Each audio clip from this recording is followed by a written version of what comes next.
Saudara dan saudari terkasih, Injil kita hari ini diambil dari Injil Lukas bab 11 ayat 5 sampai 13. Sesudah Yesus mengajar para murid berdoa, ia berkata kepada mereka, "Jika seorang di antara kamu pada tengah malam pergi ke rumah seorang sahabatnya dan berkata kepadanya, 'Saudara, pinjamkanlah kepadaku 3 roti, sebab seorang sahabatku yang sedang berada dalam perjalanan singgah ke rumahku, dan aku tidak mempunyai apa-apa untuk dihidangkan kepadanya.' Masakan ia yang di dalam rumah itu akan menjawab, 'Jangan mengganggu aku, pintu sudah tertutup dan aku serta anak-anakku sudah tidur. Aku tidak dapat bangun dan memberikannya kepada saudara.' Aku berkata kepadamu, sekalipun ia tidak mau bangun dan memberikannya kepadanya karena orang itu adalah sahabatnya, namun karena sikapnya yang tidak malu itu, ia akan bangun juga dan memberikan kepadanya apa yang diperlukannya. Oleh karena itu aku berkata kepadamu, mintalah, maka akan diberikan kepadamu. Carilah, maka kamu akan mendapat. Ketuklah, maka pintu akan dibukakan bagimu.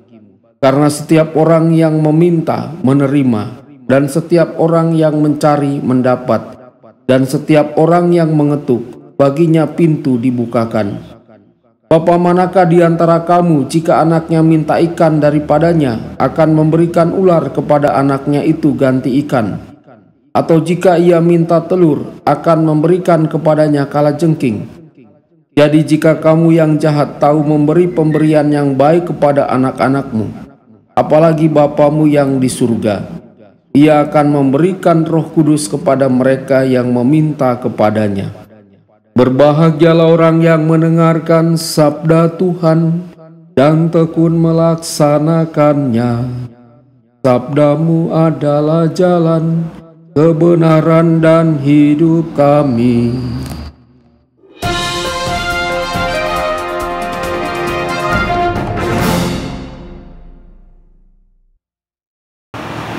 Saudara dan saudari terkasih dimanapun Anda berada, jumpa lagi dengan saya Romo Tedens dalam saluran Warta Kabar Sukacita. Semoga Anda semua tetap dalam keadaan sehat dan bahagia.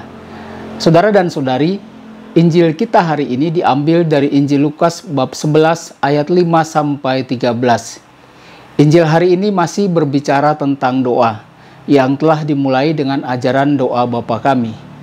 Hari ini Yesus mengajarkan kepada kita bahwa kita hendaknya berdoa dengan iman dan terus-menerus. Dan Yesus mengajarkannya dengan sebuah perumpamaan. Ayat 5 sampai 7. Seperti biasa ketika Yesus memiliki hal yang penting untuk diajarkan, Yesus memakai sebuah perumpamaan. Hari ini Yesus mengisahkan kisah aneh yang berakhir dengan pertanyaan. Yesus menyampaikan pertanyaan kepada orang-orang yang mendengarkan Dia, dan juga kepada kita yang hari ini membaca atau mendengarkan kisah ini. Misalkan salah satu dari kalian memiliki teman dan pergi kepadanya di tengah malam, serta berkata kepadanya, "Saudara, pinjamkanlah kepadaku 3 roti, sebab seorang sahabatku yang sedang dalam perjalanan singgah ke rumahku, dan aku tidak mempunyai apa-apa untuk dihidangkan kepadanya." Masakan ia yang ada di dalam rumah itu akan menjawab, "Jangan mengganggu aku, pintu sudah tertutup, aku dan anak-anakku sudah tidur, aku tidak dapat bangun dan memberikannya." Lalu Yesus meminta pendapat kita, apakah teman itu akan memberikan roti atau tidak? Saudara dan saudari, sebelum Yesus sendiri yang memberikan jawabannya, Yesus menghendaki apa pendapat kita. Ayat 8, Yesus memberikan tanggapannya. "Aku menyampaikan kepada kamu, jika pria itu tidak bangun, namun karena kegigihanmu, pria itu akan bangun dan memberikan roti kepadamu juga." Tanggapan Yesus ini memperkuat pesan tentang doa. Allah selalu mengharapkan doa kita. Perumpamaan ini mengingatkan kita pada perumpamaan janda yang bersikeras untuk mendapatkan hak-haknya di hadapan hakim yang tidak menghormati Allah maupun keadilan. Dia memperhatikan janda itu hanya karena dia ingin membebaskan dirinya dari desakannya. Lalu ayat 9 sampai 10. Aplikasi pertama dari perumpamaan ini. Jadi aku katakan kepadamu, mintalah, maka kamu akan diberi. Carilah, maka kamu akan menemukan. Ketuklah, maka pintu akan dibukakan. Untuk semua orang yang meminta akan menerima, semua orang yang mencari akan menemukan, dan semua orang yang mengetuk, maka pintu akan dibukakan. Saudara dan saudari, Yesus tidak mengatakan berapa banyak waktu yang harus digunakan, tetapi semuanya akan didengarkan dan dikabulkan. Ayat 11-12. Aplikasi kedua perumpamaan. Adakah seorang ayah jika anaknya meminta ikan akan menyerahkan ular kepadanya? Atau jika diminta telur akan diberikan kalajengking?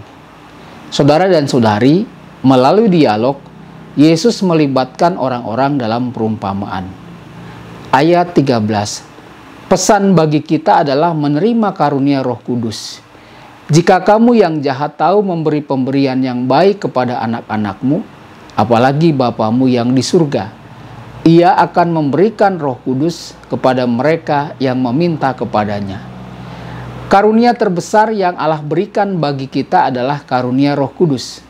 Ketika kita diciptakan, Dia menghembuskan rohnya, dan kita menjadi makhluk hidup. Dalam ciptaan kedua, melalui iman kepada Yesus, Dia memberikan Roh Kudus kepada kita. Ini adalah roh yang sama, yang membuat firman menjelma dalam Maria. Dengan bantuan Roh Kudus, proses inkarnasi berlanjut hingga saat kematian Yesus disalib. Pada akhirnya, pada saat kematian, Yesus menyerahkan rohnya kepada Bapa. Ke dalam tanganmu kuserahkan nyawaku. Yesus menjanjikan kita roh ini sebagai sumber kebenaran dan pengetahuan, serta bantuan dalam penganiayaan. Roh ini atau Roh Kudus tidak bisa dibeli dengan segala sesuatu yang kita miliki atau kita membelinya di supermarket. Satu-satunya cara untuk mendapatkannya adalah melalui doa. Setelah 9 hari berdoa memohon karunia Roh Kudus, kita merayakan Pentakosta.